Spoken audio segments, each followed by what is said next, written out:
broadcast is now starting. All attendees are in listen-only mode.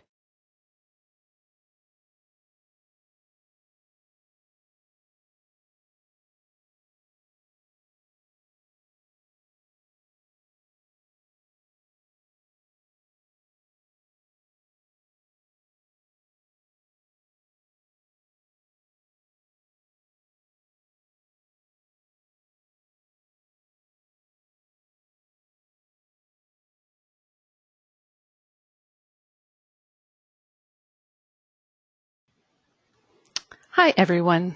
My name is Cynthia Ryan. I'm the Executive Director of the Vestibular Disorders Association, and I'd like to welcome you to today's presentation on Yoga for Balance. Before we get started, let me give you a few housekeeping tips. As attendees, you're in what we call listen-only mode, which means you're muted, but you can use the questions section to ask questions. We will be waiting till the end to answer questions, but at the end, the presenter will address as many of your questions as we can get to. If you're having technical difficulties, please use the chat section to share those. We'll be having a few polls during the presentation, and I hope that you'll participate in those. So without further ado, let's get started. I would like to introduce our presenter today, Dr. Saravanan Choklingham, otherwise known as Van. He is a physical therapist specializing in vestibular rehabilitation. He currently practices in an outpatient setting at physical therapy and balance centers in Waterford, Michigan, and has been practicing physical therapy for more than 26 years, specializing in vestibular rehabilitation for 14 years in a variety of clinical settings. He's successfully developed and implemented vestibular rehabilitation programs in home care, hospital, and outpatient rehabilitation settings, and has provided numerous presentations on vestibular pathology for therapists and physicians, both nationally and internationally. Van is a professional member and ambassador for VITA and is certified as a yoga instructor and yoga therapist. So without further ado, I'm going to go ahead and pass this off to Van. Hello, everyone. Good evening. Thank you for the introduction. Since this is a yoga presentation and then a webinar, I would like to start with a couple of minutes of yoga practice.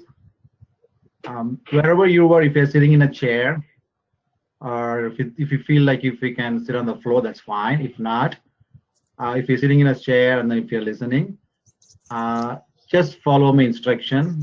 Just about give a little introduction about how breathing works. I'm going to switch on my camera so that you can see my face. So sit comfortably. Gently close your eyes.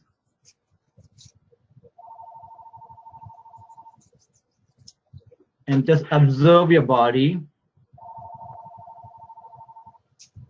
Loosen up your feet. Relax your thigh muscles.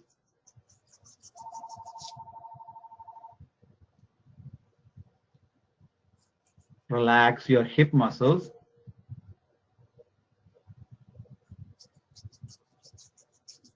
Loosen up your trunk. Just relax your shoulders.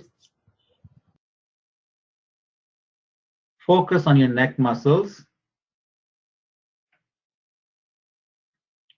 And feel the tightness on the neck and relax.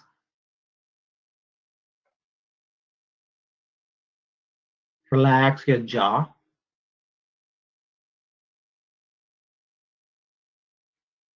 Gently be aware of your breathing.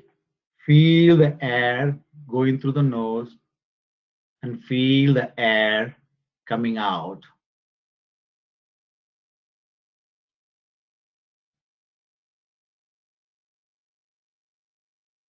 Feel the air going slowly through the nose and feel the air coming out.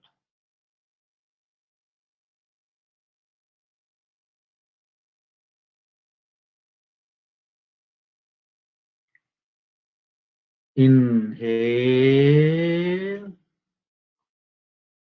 When you exhale, say ha. Okay, repeat. Inhale.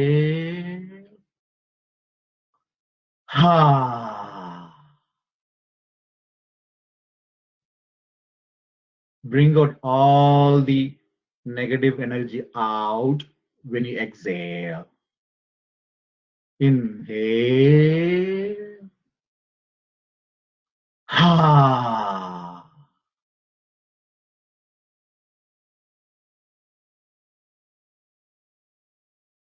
One more time. Inhale. Ha. Keep your eyes closed.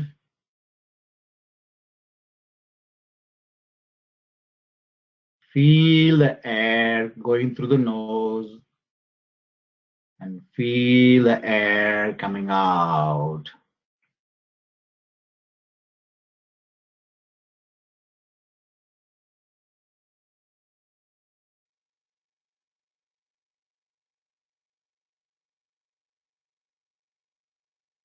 Scan your whole body and relax wherever you feel tightness.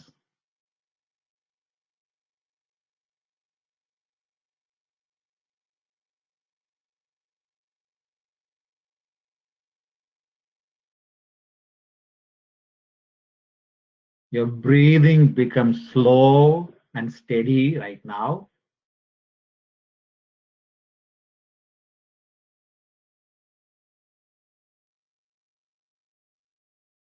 And gently open your eyes.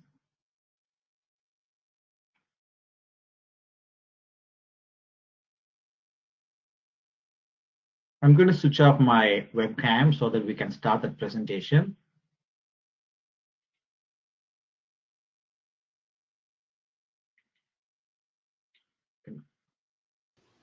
Thank you for Hannah for these wonderful pictures.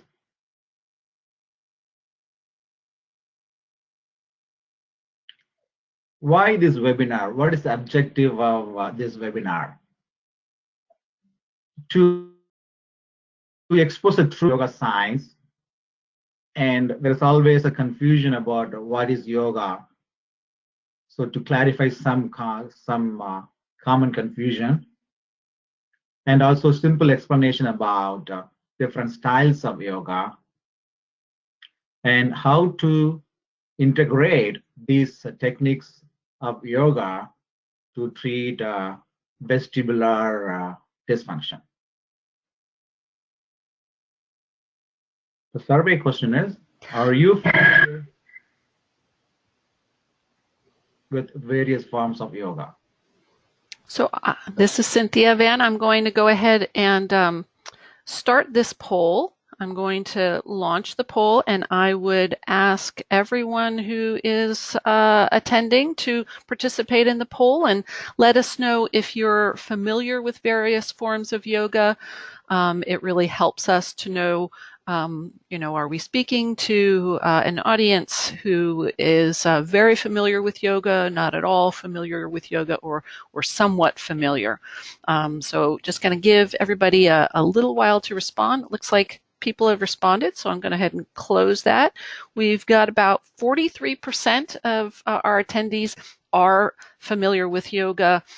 43% said somewhat, and 14% said no. So it's pretty evenly distributed. So I think, going forward, we'll kind of try to present this to people of all levels. Thank you for sharing. Yeah, good to know. So there are people who knows about yoga. There are people who are not familiar about the yoga. Why yoga? Why we selected yoga? Previous slide, yeah. So why yoga? People with vestibular disorder exhibit symptoms of, number one, dizziness and imbalance, and especially anxiety and depression. So what happened was this dizziness and depression, anxiety, imbalance, both are physical and then psychological symptoms. So when we have these symptoms, it can impact both subjective and objective outcome. That means if you ask them like how worse you are, so subjective they say I'm worse. And then if the objective, when a clinician assess the patient or people with the dizziness, they can also see the difference impact of these symptoms. So dizziness and imbalance and anxiety and depression.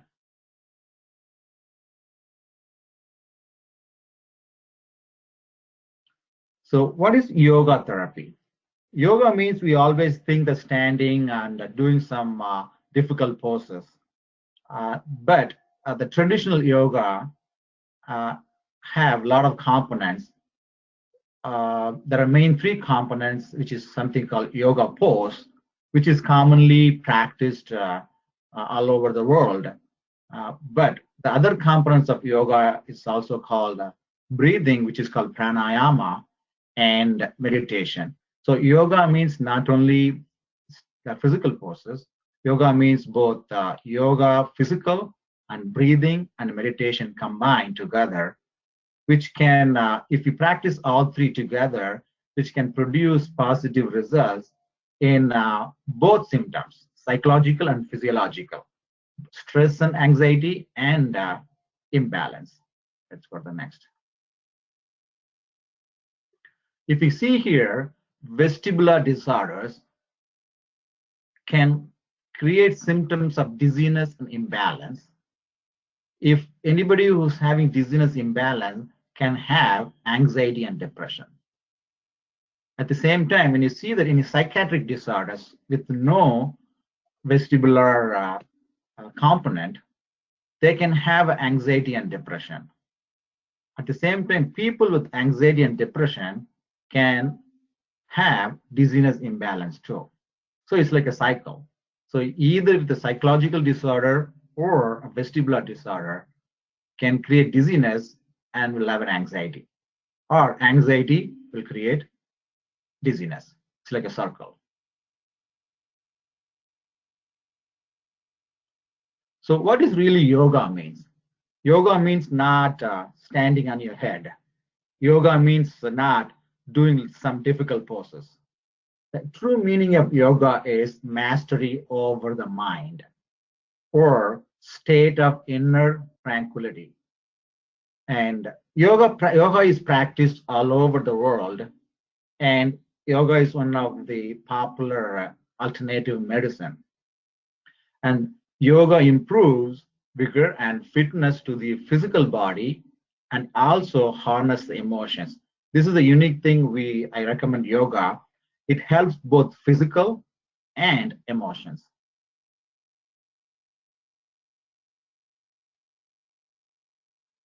So if you want to achieve, if I told you like what is yoga? Yoga is achieve mastery over the mind.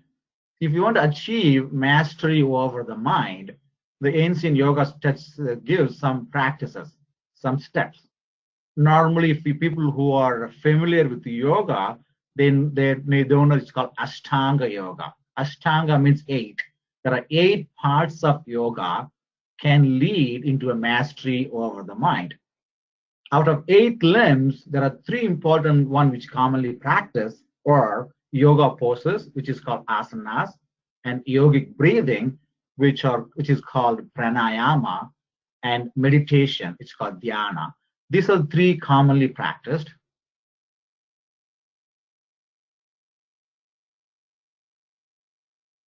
So if we I talked about 3 things, like one is yoga poses, which is physical, and yogic breathing, which is energy level, and also I talked about meditation, mind.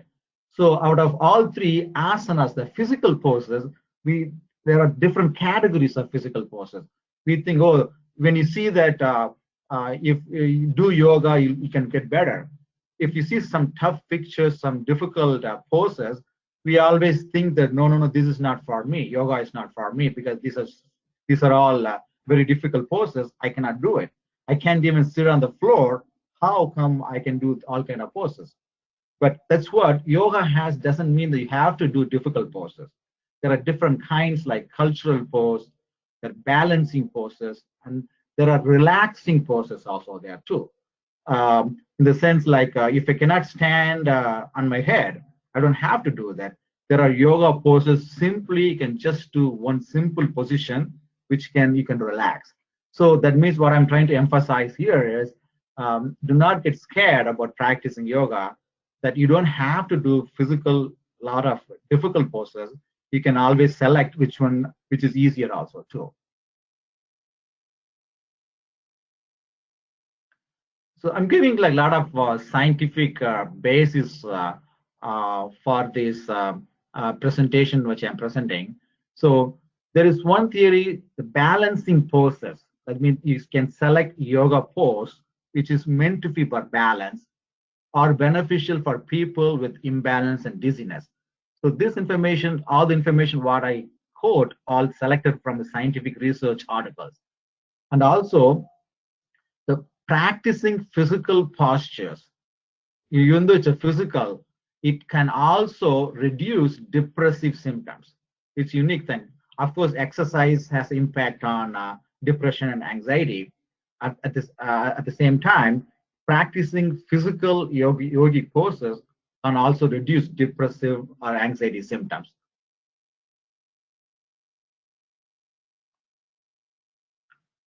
So the other component of yoga, which is the breathing, commonly called pranayama, the specific breathing pattern, and which we will have some practice session after the presentation. Like I said, I selected from all these from scientific studies. The breathing can help to reduce the stress and increase the endurance and reduce the anxiety, and also relieve depression.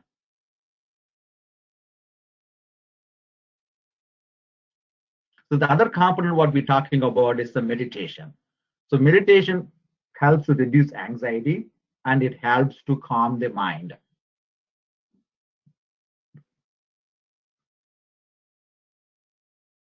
I think this is a good opportunity to ask our next poll question, which is, have you tried meditation before? I think I'm going to go ahead and launch this poll, and I hope you'll participate. I think meditation is becoming more mainstream, if you will, as people are recognizing its benefits in reducing anxiety and depression, and also in improving focus and mindfulness.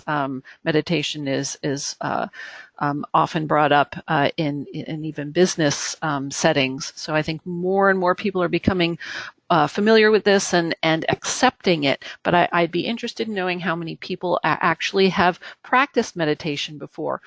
Looks like we've got most people have participated, and 78% of the participants here have said yes, they have participated or have tried meditation before, which I think is excellent. So you're familiar with this, and we probably don't have to go into a lot of detail about it. But if you do want to, explain a little bit more about what kind of meditation can help with reducing anxiety and depression, Van, please feel free. Excellent. And here, why don't we actually launch our next poll? So if you have participated or if you've tried meditation before, did it reduce your anxiety? Let me go ahead and launch that poll. I know, Van, when you were leading us in that exercise at the beginning of today's webinar, I was finding how relaxing it was just to listen to you talk and to have some space in between, that quietness, that really, somehow it's very calming for me. And it looks like for many of the other participants, 76 or 67% rather of the participants said yes, it reduced their anxiety. 33% said somewhat, but only 0% said no. So I think that's great. Okay. So when we talk about like one thing, the unique thing, what we really need to understand here is the components of yoga. I can go to the next one. Yeah. Which is yoga poses, breathing, and meditation. We talk about three different ones, which can help reduce anxiety and depression and increase balance, endurance, and strength. So what we are talking about, like one stone, two birds.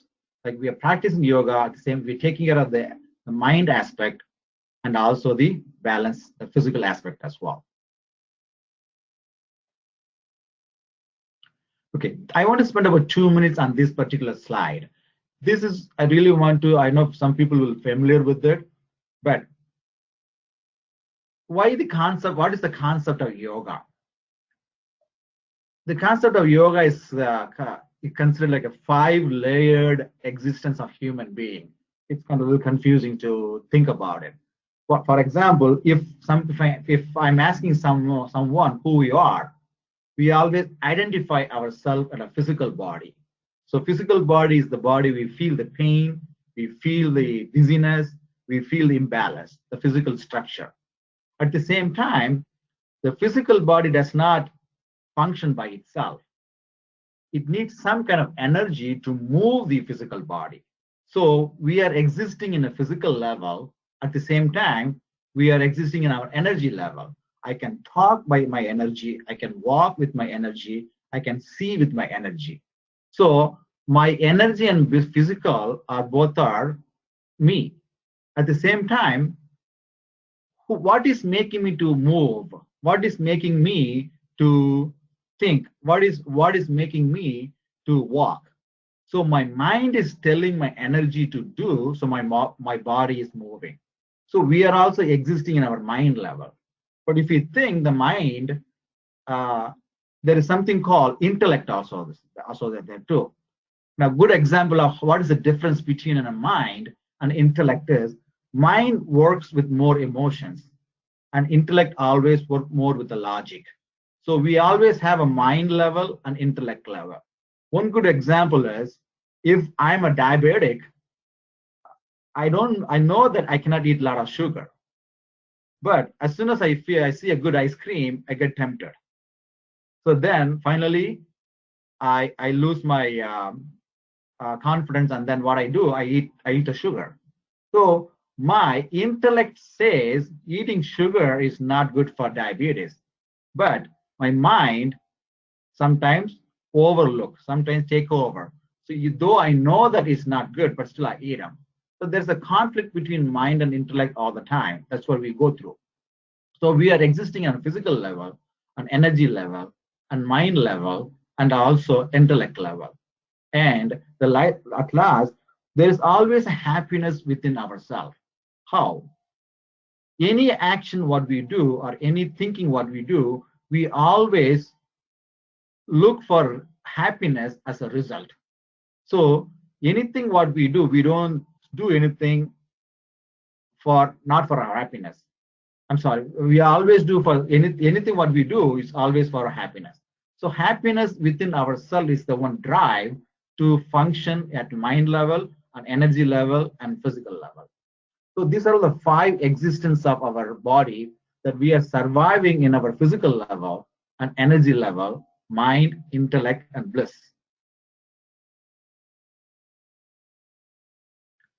So why we talked about all the 5 aspects of it? You can see that our physical body, if it is become with the disease, can have an impact on our energy. For example, I'm tired, I'm dizzy, I'm imbalanced, so I'm not walking a lot.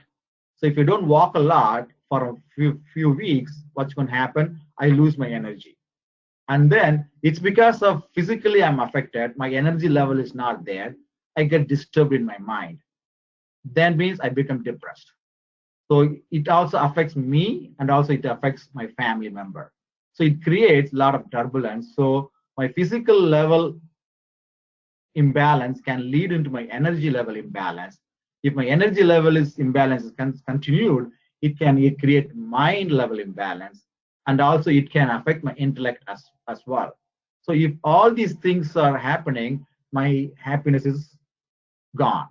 So that's what the disease can start at any level. It can start at a physical level. Finally, it can impact my energy, it can impact my mind, and it can impact my intellect, and also it can impact my bliss. At the same time, the disease does not have to be start at the physical level. The disease can start at mind level. It's like an anxiety, depression. It can start at mind level. So when I become depressed, anxiety, what's happening is I will avoid doing more, going out. I avoid exercising. So it can also affect my energy, and also it can also affect my physical. So it's like a cycle. Like physical can impact mind, and mind can impact physical. So this is what something the science started to accept right now, psychoneuroimmunology. So we have to think that, like, how come my anxiety, depression can affect my inner ear, my vestibular system, my arthritis, all those things? How? Because we know the very simple logic is when our mind is disturbed, we know that our brain is disturbed. So we can always say, I'm confused, I'm depressed, I can't focus. So it's true that everybody will be agree with me that when the mind is disturbed, our brain is disturbed. When the brain is disturbed, what's going to happen? Brain is the one sending chemicals, hormones, all the signals to all parts of the body. So when the brain is not functioning right, it is not giving right signal to heal. It is not giving right signal to heal, and also it is giving a wrong signal for the disease as well. So this is what it is. It strongly, we can accept that when the mind is disturbed, the brain is disturbed. When the brain is disturbed, it is not functioning. It is not sending a right signal to each and every body to heal. And also it affects So now we talked about how the mind is important playing roles. So now let's come back to the vestibular system. Why the yoga should be incorporated into the vestibular system? The vestibular system is so complex. It does involve all the systems. Brain involved, mind and emotions are involved, our vision is involved, our inner ear, our balance system is involved, and muscles and joints are involved. So this is a complex, all five are work together so that our vestibular system can work right. So if anything goes wrong out of all five, we can have an impact of symptoms of disease and imbalance and anxiety. So the vestibular system, we can see that the vision and inner ear muscles, it gives all the information to the brain. And then the brain gives information back to the body to maintain the balance or not dizziness. So if we take the vestibular system, there are three main components of vestibular system, which is called vestibulo-ocular reflex, VOR, and vestibular spinal reflex, which is VSR, and vestibular colic reflex, which is VCR. These are the reflex system in the body which can help our eye muscles to fixate a target when the head is moving, and also to maintain the balance while standing and walking.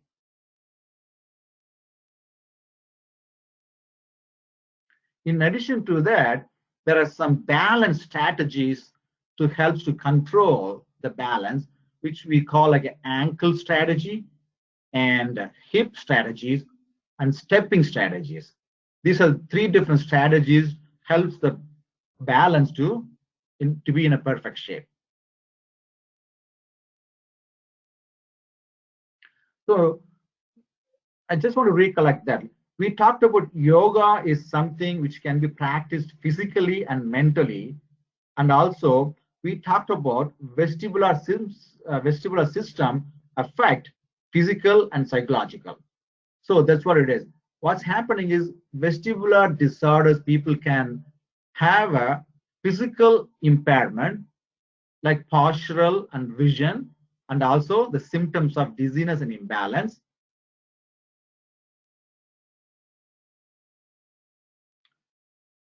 So the interesting research, especially like a lot of medical community does not recognize this, but as a patients, people with dizziness and imbalance, most of them would agree with me that the dizziness affect psychological. But the scientific research says that about half of the patients with dizziness and vertigo, they suffer from psychological comorbidity. That is, out of 10 patients, 5 patients have some kind of anxiety and depression. But the interesting thing is, this is one of the good valid research I found out. But I about a few weeks ago, VIDA sent a survey poll to all the vestibular support group. I was surprised to see the results. That 95% of the people said we have some kind of anxiety, depression because of the dizziness. That's really important data to look into it. And also, if you see that increased level of psychological distress persists with chronic dizziness. So dizziness is the physical symptoms, but increased level of psychological distress is persist. At the same time, because of I'm psychologically distressed, it can prolong my disease symptoms. So again, like a cycle, like because I'm dizzy, I'm anxiety, and I'm anxiety, it prolongs my dizziness. So to compare what I told the 5 level of existence before, right? So for example, vestibular disorders people can have a dizziness imbalance. That means it affects the physical level. And vestibular disorders people, they have endurance and fatigue. That means it affects the energy level. And the next one, depression, anxiety, it affects the mind level. And brain fog and confusion, that means that intellect is affected. So finally, anybody with the vestibular disorders are not completely happy. They are unhappy. Unhappy means it affects their bliss level. So you can easily compare here all the symptoms people go through with vestibular disorders, can see that it affects all the 5 levels we talked about, like physical level, energy level, mind level, and intellect level, in addition to bliss level. So why we should do that? So when we have a imbalance or disturbance in all 5 levels of the body, like physical, mental, and energy, is it good to address just one, or is it good to address all 5 of them? That is what we are not getting success because of. When we address just the physical level itself, we are not getting the benefit. So that's what we call like an integrated approach. We agree that, or maybe we are convinced that vestibular disorder affects all 5 levels what we talked about. That means we need to have some kind of approach, like something called integrated approach, to take care of all the 5 levels. That means like how to do that. So at the physical level, we can do a customized vestibular rehabilitation and also yoga poses. So this takes care of the physical body. So when there's an issue with the energy level, that's called the yoga breathing helps. So we call it pranayama. So at the mind level, like a deep relaxation and meditation helps to calm the mind. And the intellect level, I don't know what to do, what not to do. So that's what it is, like patient education and counseling really help to take care of the intellect level. So at bliss level, at the happiness level, what should I do? That's what our support group really helps. Group activities help. Something called laughing yoga really help. And selfless action. These are all, we are doing something at the happiness, like doing a voluntary work makes us happy. When I'm happy, I'm healing. So that's called integrated approach: physical, energy, mind, intellect, and bliss level. So what are little tips? about how to practice. So when you do physical poses like asanas, what could be done? When you do the poses with eyes closed, what is happening? You're shutting off the information of vision to the brain. So brain is depending on more on the vestibular system. So when you do all the practices with eyes closed, if you feel safe, that is better way to foster or stimulate vestibular system. And also, when you do all the poses, if you gaze one particular spot or an object, if you do the pose a little faster, that is something called gaze stabilization exercise, which is commonly used in vestibular rehabilitation. So it helps to adapt the brain. And then if you maintain the pose in a symptom provoking position to promote habituation, what it means is there are people with dizziness avoid moving. For example, if I bend, I feel dizzy, so I'm not going to bend. So that means I'm keep avoiding. When more you avoid, brain is losing its tolerance, so the symptom gets worse. So that is one of the part of the physical therapy rehabilitation. What we do, something called habituation exercise. Habituation means you expose to the position which is producing symptoms as long as you are safe. The more you expose, the dizziness gets reduced. And then how to help the balance. The transition, when you do a pose, you're standing in a standing pose, and then you take a step away from your leg, and then you're turning your body. These things like what's happening, these are all, there's the ankle strategy and hip strategy are helping to maintain the balance. And then when you do all the exercise, I mean, all the yoga poses with awareness, with the synchronized breathing, if you do gently inhale, bend forward, and gently exhale, come up. All those things, if you synchronize with the breathing, it can reduce stress.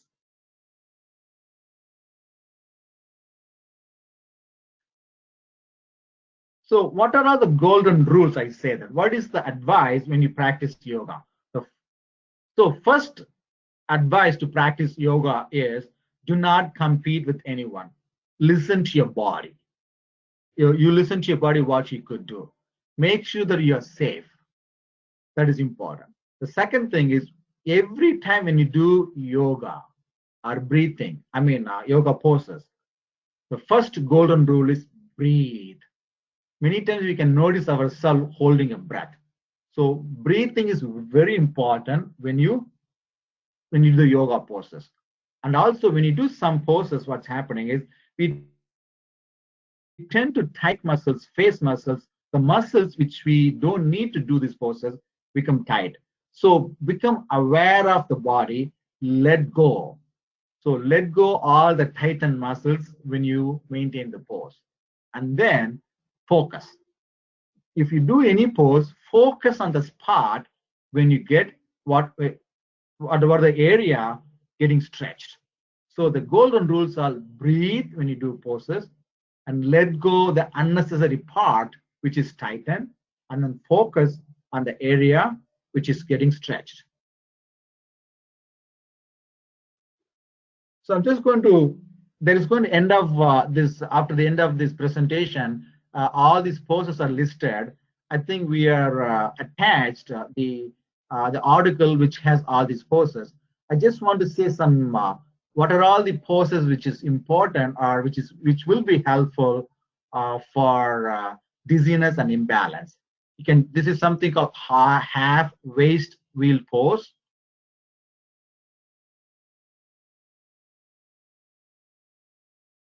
This is something called feet hand pose, Pada Hastasana. Next one. This is half wheel pose, Ardha Chakrasana. Triangle pose, revolved triangle pose, warrior pose,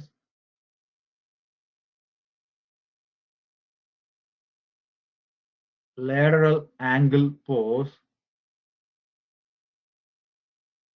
This is something advanced pose, like tree pose. Not necessarily everybody could practice this.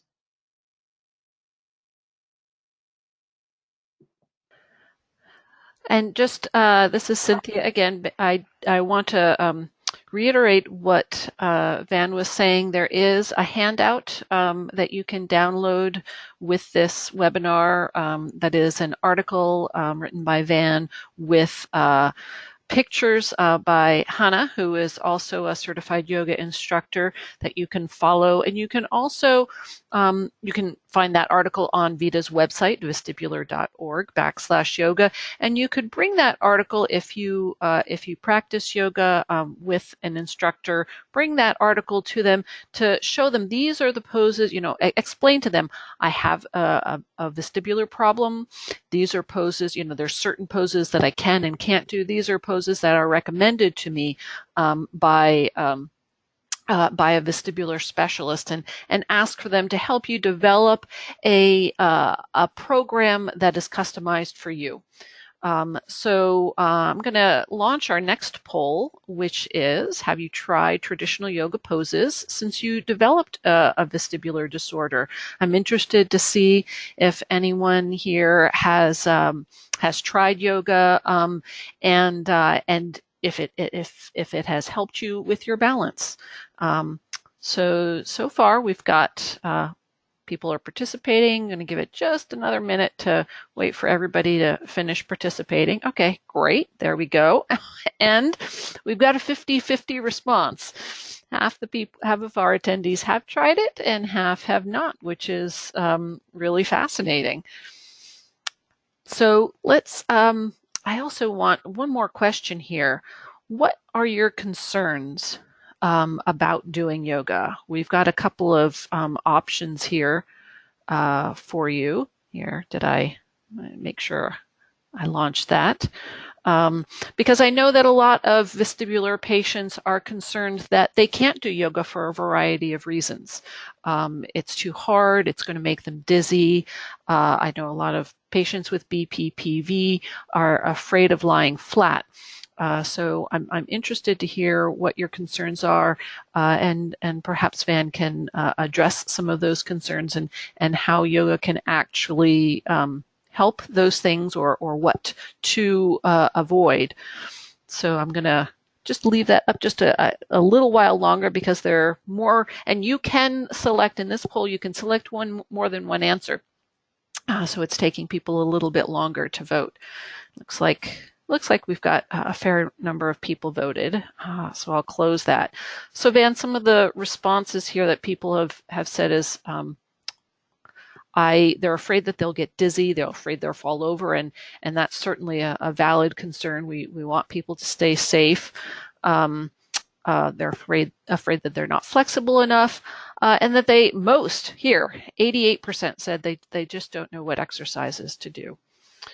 So Van, can you maybe address some of those the concerns that people have and what they can do to customize a yoga routine for themselves? Yes. Thank you. That's really a good question about, see, the yoga practice should be customized for everyone. What I'm trying to say is, if you cannot do physical poses, start with the breathing techniques, what we're going to talk in the next few minutes. Try to reduce your fear, anxiety by doing breathing. Breathing can do a lot of wonders. And the physical poses, always number one is think about the safety. I know if you have a fear of fall, select a pose which is easy for you, or keep someone next to you, or take a support of the wall. Number one. That is always. This is not you don't have to be a perfect the pose. Only thing is attempting a pose and practicing with the breathing does a lot of wonders. And then you can always do some modifications. What kind of pose you could do, what you could do, what you cannot do.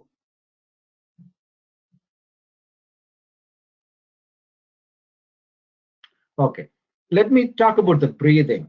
The breathing is something that if we cannot do physical level, if we cannot do physical poses, still breathing has a lot of significant effect on your dizziness, imbalance, and everything. There are different techniques, breathings are available, but I'm just going to demonstrate one breathing which is very, very powerful and simple to practice. But before I talk about breathing, before I go to the practice, I'm going to launch my webcam during the practice. But what I'd like to tell you is why the breathing is so important. See, if we see that when we are stressed out, just watch your breathing. Our breathing is so shallow and fast. And if you are anxious, you can see, you check your breathing. It's not rhythmic. It's more fast. If you're angry, check your breathing. Breathing is not smooth. It's always fast. At the same time, just check your breathing when you're really relaxed and happy. It's slow and rhythmic. So what I'm trying to say is your breathing can tell you about your emotions. If you're really relaxed and happy, your breathing becomes slow and rhythmic. If you're anxious, if you're angry, breathing becomes fast and then not rhythmic. So you can easily, it's like a radar, it's like a lie detector. Your breathing can tell how much you breathe, how much your emotion levels are. So the reason behind about breathing is if you're stressed out, anxious, your breathing becomes improper. That means, why don't you change your breathing so that you can change your emotions? That's how the people who practice, millions of people who practice yogic breathing, they always say that, oh, I feel so relaxed after I'm doing this breathing exercise, which is pranayama. Okay? I'm just going to give you one simple breathing technique, which is very powerful, which is very useful. Okay. Now, before we start, I just want everybody to check. Just keep your finger and then slowly like blow through the nose like that, and then feel that air coming out from both nostrils are equal or not equal. For example, if you blow like this, I feel that my right nostril is, the air from the right nostril is coming out more than the left nostril. So I would like you to test yourself for a few seconds. Just blow and then see which side of the nostril has more air. Okay. And I would, though I cannot see the response from you, maybe Cynthia can tell me, did you feel the air from both nostrils are same or more forceful on one side or the other side?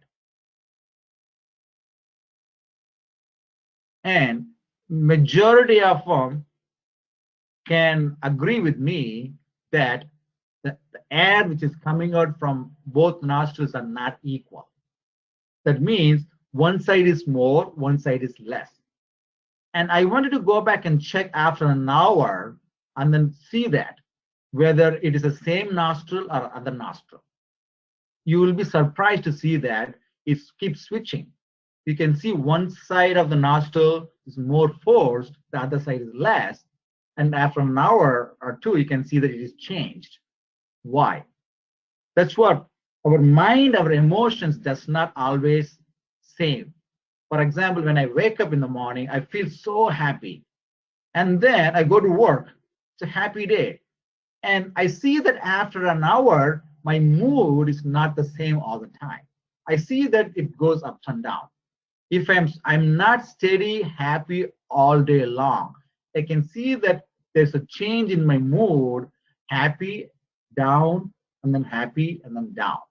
So it changes. The mind, our emotions are changing, which can reflect in our breathing.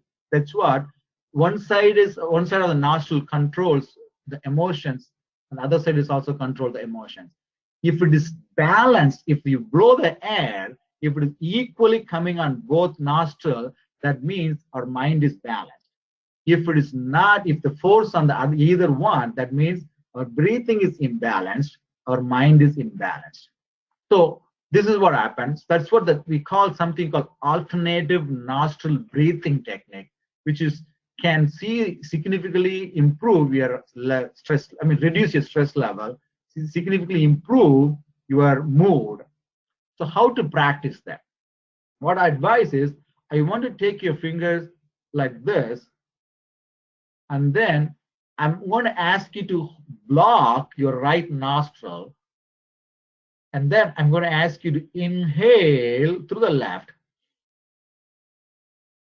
After inhale, I'm going to block my left nostril and then exhale through the right. Now, inhale through the right and then block the right nostril and then exhale through the left. If you want to practice with me, practice with me.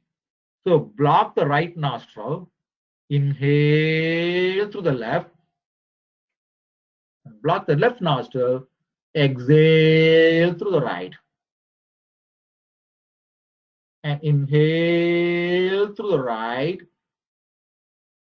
and exhale through the left. I'm going to repeat. Inhale left, exhale right, inhale right, exhale left. One more round. Inhale left, exhale right, inhale right, exhale left. So keep your eyes closed and continue this practice for a minute. Like shift the focus, inhaling through the left, exhaling through the right, inhaling through the right, exhaling through the left. Continue to practice.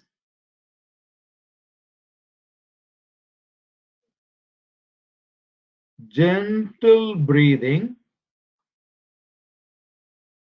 Slow inhale and slow exhale.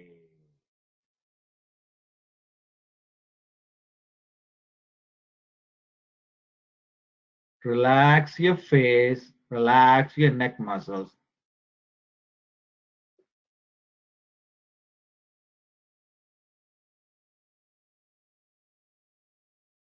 Inhale, exhale.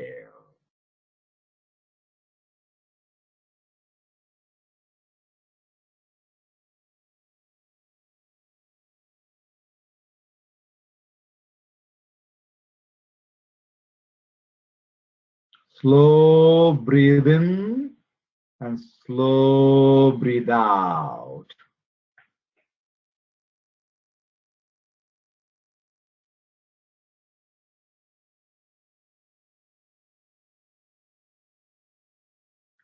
The recommendation, if you practice this technique, slow is the goal, and 2 to 3 minutes every 2 to 3 hours, and see that how much impact on your stress level. If you feel anxious, stressed out, just go to a calm, quiet place, close your eyes, and inhale through the left, exhale through the right, inhale through the right, exhale to the left. Just practice for 3 minutes and then check your mind level, how much relaxation you're getting. I think that ends up my presentation. I'm looking for more questions. Cynthia, how much time we have? 5 more minutes? Yes, we have about 5 minutes, and I want to just reiterate that you can download the article that written by Van with pictures by Hannah at vestibular.org/yoga. And you can also download it from this presentation. And some questions that I have that have come up. How often should you practice yogic techniques? And I think that many of us learned today that there's more than one part of yoga. Most of us a lot of people just think of yoga as the poses, the asanas, but now we've learned that there's a lot more to it, the breathing and meditation. How often should you practice the different types of yoga, and for how long?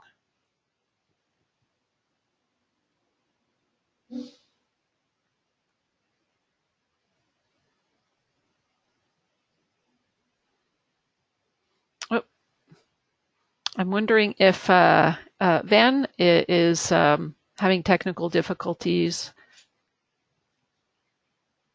Yeah, I think that we're having some technical difficulties. I apologize for that.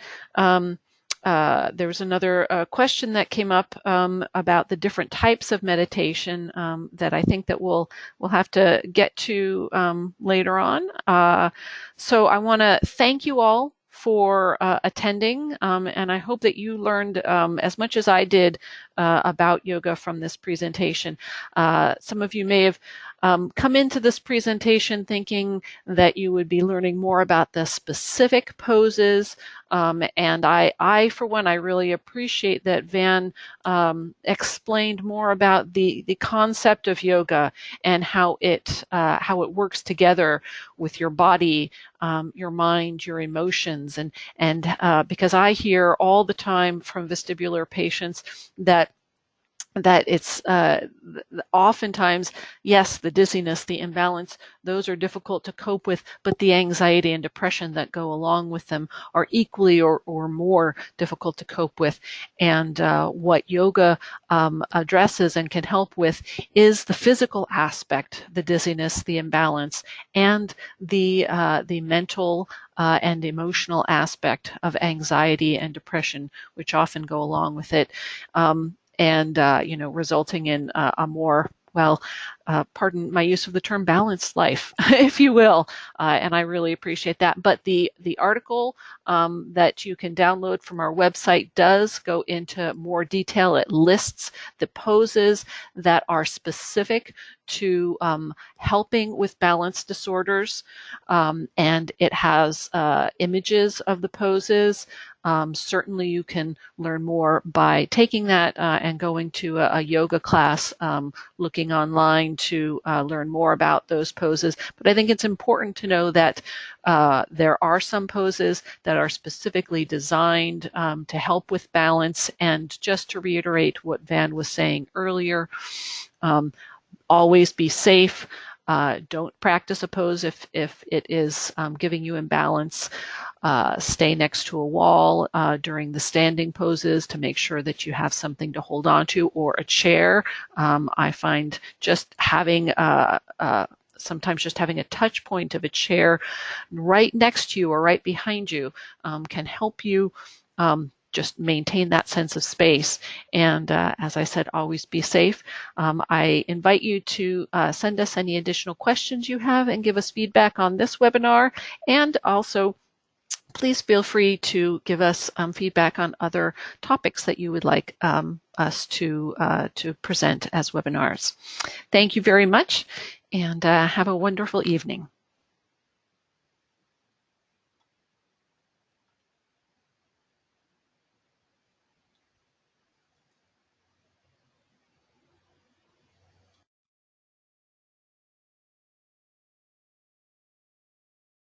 Hello, Cynthia.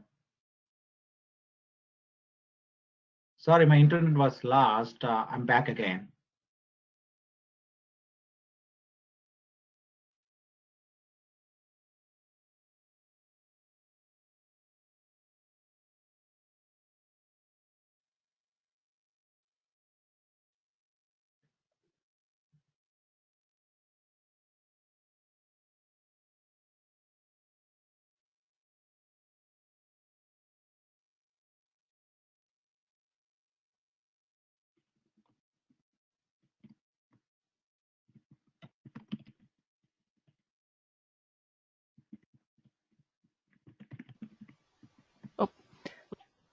Van, I think you probably didn't hear me. I was muted. Some of the questions that came up, and most people are no longer on board, were how often and how long should you practice, and different types of meditation. but perhaps we can address those separately in a follow-up email and on Facebook. So I will check in with you on that later. Yes, yes, wonderful. All right. But sometimes the connection will last for some reason. Yeah. Great. All right. Thank you, everyone, and good night.